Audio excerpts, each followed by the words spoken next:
What God indeed cannot do does not exist. My name is Nsppd.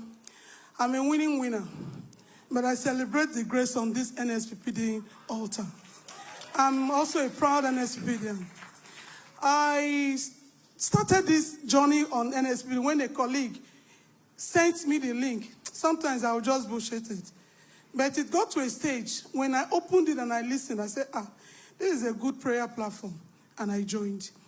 2021, my daughter has been applying for her scholarship for her PhD. Since 2021, 2022, she wants a full scholarship, not parts. So I said, keep going. I'm putting it on the altar. I also brought his brother before the altar. And I did a partnership commitment. I said, Lord, I'm trusting you to make it pull through. Last year, she had to write for her certified fraud examination. It's a tough exam. She did the first one. She got it. The second one, I even came to Abuja on a meeting. And I was in the hotel with her. And note, when they are doing this exam, nobody's supposed to be in the room. I won't tell you, it was 4 a.m. She bundled me and I entered the toilet. I was in the toilet there. Why she had to do the exam for 5 hours. I was in the toilet. That was a testimony. But when the result came out, she said, Mom, I didn't get up the cutoff. I said, it's the trick of the devil. Right, pay again. You will do another one. And she did the second one. She pulled through. Third, she pulled through. Fourth, she pulled through. Wow. I said, God, you are faithful. It was her wedding time. Her wedding was scheduled for 3rd of August. 3 days before her wedding, she got the full scholarship for her PhD. As if that was not enough, 10 days after, her wedding was on 3rd August. It went peaceful, stress-free, even when there were lockdown and there were some hitches in Lagos then. On 10 days after her wedding, she got admission to the University of Dundee. That was another testimony. On the 23rd of September, she moved to Scotland.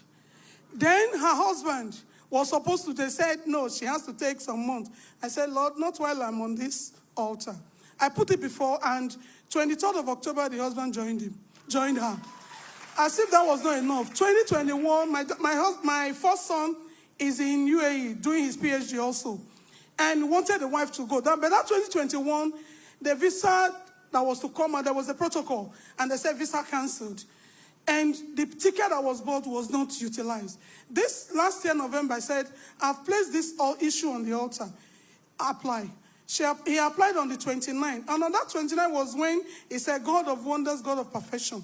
I said, what do you want? I said, I want it approved ASAP. And on the 3rd of December, it was approved. She came to Abuja on the 6th of December, and on the 11th of December, the UAE visa was issued. I want to give God praise.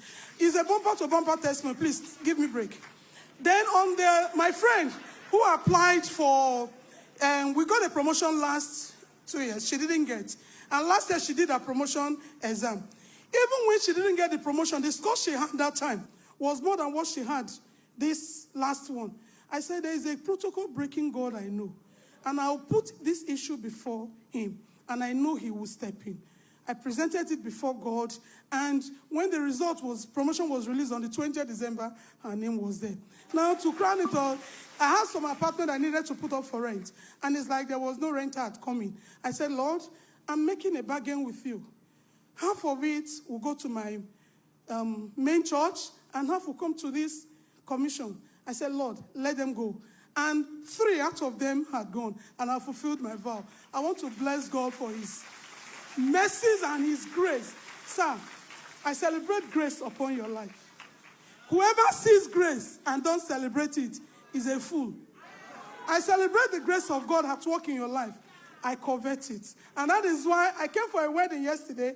I said, if time allowed, I'll come in and share the testimony. I've come to fulfill my vow. And I say, Lord, thank you, Lord.